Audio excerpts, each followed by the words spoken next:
tapi tidak apa-apa ya. Ujiannya gampang sekali ya. Kalau bisa ya. Jadi hari ini saya akan mempraktekkan bagaimana melakukan tindakan heading dan yang satu nanti eksisi tumor.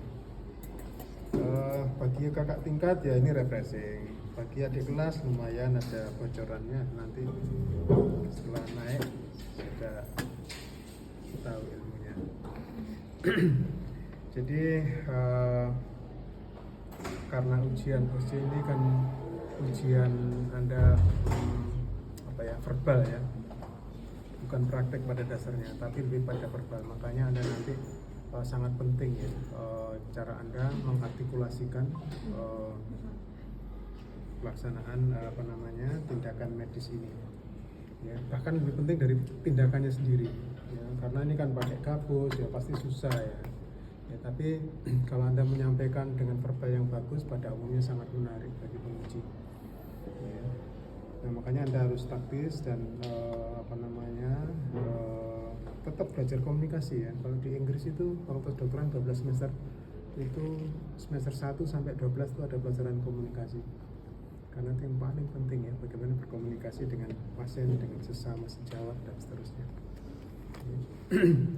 Nah, waktunya singkat karena itu Anda harus sangat-sangat taktis ya, dalam menggunakan waktu ya. Jadi Anda harus mengerjakan sesuai dengan perintah soal ya, jangan kemana-mana gitu. Perintah soalnya kan kalau itu ada luka kan laki-laki umur sekian ada luka di lengannya, pada umumnya seperti itu kan silakan dilakukan penjahitan 2 atau 3 jahitan ya. Kira-kira seperti itu soalnya pada umumnya ya, sehingga Anda waktu masuk ke ruangan ujian itu tidak perlu lagi melakukan anamnesa, pemeriksaan fisik ya, apalagi anamnesanya geladra kemana-mana, namanya siapa, hobinya apa, di mana dulu masa kecilnya, ada nggak keluarga yang seperti ini ya. Jadi luka begitu masih tanya keluarga kan agak aneh. Apakah ada yang gitu? Ada gitu.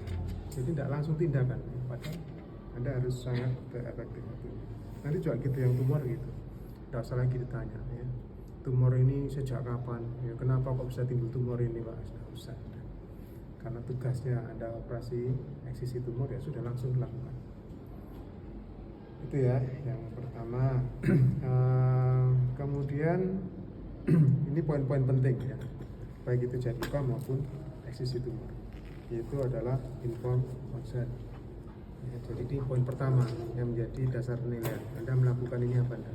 Pertama, informed consent ya, karena kalau Anda tidak melakukan informed consent, pada umumnya saya minta untuk mengulang ujian, bukan karena benci tidak suka, tapi justru karena saya. Kenapa? Nanti informed consent itu pada saat Anda menjadi dokter itu penting banget gitu. Yang kita tangani manusia yang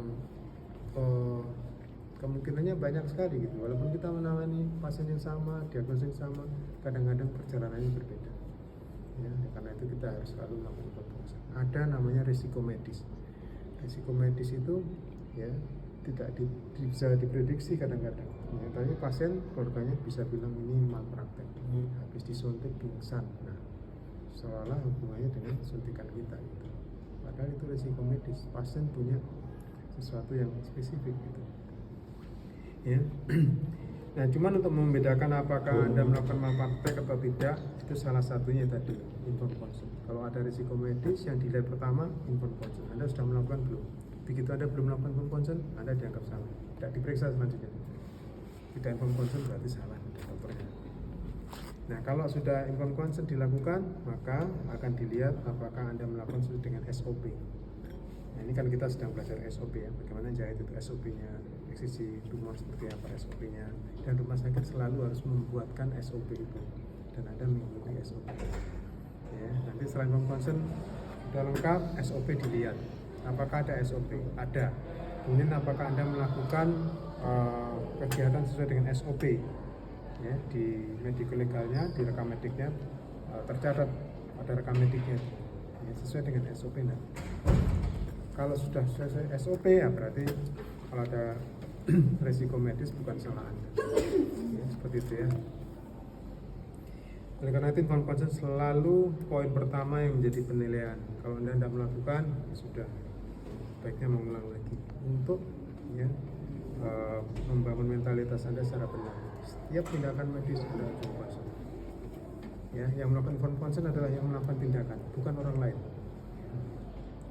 Nah, pada saat melakukan informed consent, kesempatan Anda untuk membangun komunikasi dengan pasien. Jadi begitu masuk pengujian, Assalamualaikum, ya, langsung Anda menuju pasien, perkenalkan diri Anda. Assalamualaikum, saya Dr. Dwi, Pak Budi yang akan mengerjakan penjahitan luka, yang akan melakukan eksisi tumor pada tumor luka. Nanti saya akan melakukan pembiusan atau anestesi lokal dan sedikit melakukan irisan dan kemudian dicat. Apakah setuju dengan tindakan yang akan kami lakukan? Simpel saja. Maksudnya Anda introduce diri Anda, ya, supaya pasien itu secure. Wah, saya ditangani oleh dokter yang kompeten itu, dokter yang melakukan ini. Gitu ya. Terus kemudian Anda menyapa pasien, itu membangun kedekatan dengan pasien. Ya, penting banget itu ya. Pasien apa saja. Ya. Dan yang tidak kalah penting itu sekaligus cross check untuk kebenaran atau ketepatan pasien. Assalamualaikum, saya Dr. Dwi, Pak Budi. Oh, saya Bambang dok. Oh, berarti pasiennya Anda Bambang Budi namanya. Iya panggilannya. Oh ya sudah, berarti tidak salah pasien. Ya. Jadi gitu ya. Panggil nama pasiennya. Ya. Dijelaskan secara singkat prosedur yang akan dilakukan, tapi juga jangan sampai menakut-nakutin gitu. Ini lukanya bapak ini parah pak, nanti saya rawat, saya ambil jaringan yang kotor-kotor, saya gunting pak, nanti sampai bersih. Terus habis itu kalau ada pendarahan nih, biasanya kadang banyak pendarahannya pak, saya pelan ya, pasiennya jadi takut pak. Tumor juga gitu, ini tumornya ini walaupun jinak kita nggak tahu loh pak ya, ini jinak kok ganas, kan tergantung PA nya nanti kalau Anda sudah PPDS mungkin akan lebih detail gitu. Tapi Anda sekarang yang penting lulus dulu guys. Penting lulus. Pinternya kok carry-carry ya. Kalau nggak lulus kayak sok sinau ya. Lulus bareng ngono sekolah lagi kan gitu. Kalau nggak lulus nggak bisa sekolah lagi. Dan nilainya harus baik ya. Nggak boleh nilainya B itu nggak boleh ya. Nilai itu minimal B++. Kalau A ya cukup lah. Ya kok gak respon ya. Kamu pesimis ya untuk dapat A. Enggak kok, bisa ya, bisa. Oke. Jadi poin pertama apa?